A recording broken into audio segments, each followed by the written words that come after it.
this is actually, I guess I shouldn't call it a soapbox because I've been talking about this for years. Right. And that is how our industry really might need to change because of the demographic of the workforce. Yes. You know, so give me an example of that. well, worldwide,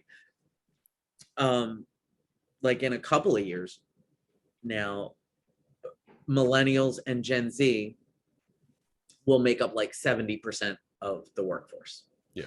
So we're also in a very interesting place where I don't know if we've had this many generations in the workforce before, but there could be 5, right? Like some dealers are actually still working. They're traditionalists. Then we've got boomers who are rapidly reaching retirement age. Mm-hmm. They're also our thought leaders and our skill leaders, right? Like you've got these boomers who need to take their knowledge and give it to the millennials. Yeah.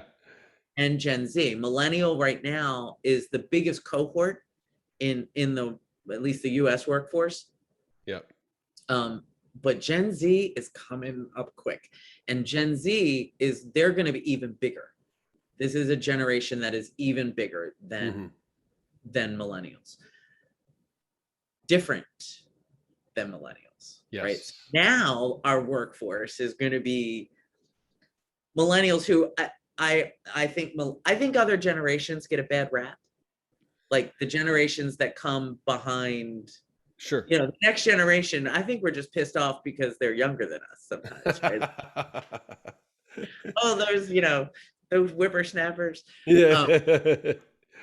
And I think that's always been, there's, I could give you some examples. There's a Newsweek article that was written in 1993 that and it's called like the whiny generation. And if you read the article without knowing when it's been written, you would think that that they're talking about millennials. Oh, that's so funny. What talking about is my generation is Generation X. Oh, wow. Okay. Right. So it's the same complaint, doesn't it? Yeah, it's just the generations. Yeah. Yes. But so why I think we need to change is because Gen Z is not going to work in our culture, in our traditional automotive culture. Yeah, I agree. And it's already been hard to get millennials to stay. When you look at the NADA, workforce studies, and they break it down, turnover by generation, by gender, we know that we have a challenge recruiting women and diversity.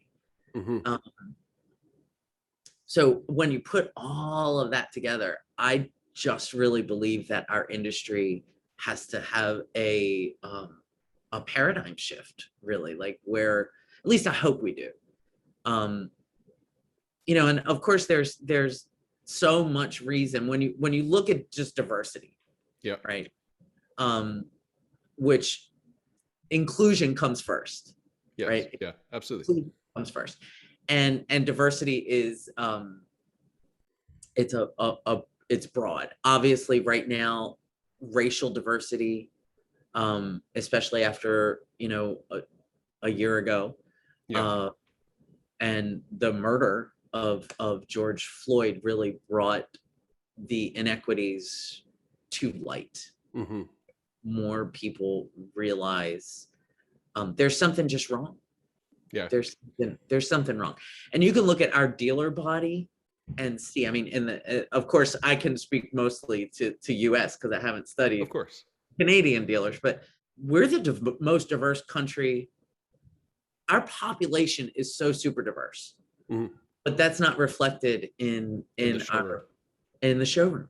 Yeah. Isn't? Yeah. No, it's really not. It really isn't. And I believe the reason is because of inclusion, right? Without fostering a true culture that is inclusive, that not just welcomes, but also celebrates people for their differences. Without that, we can hire for all the diversity that we want, but Sure. they're still not going to stay.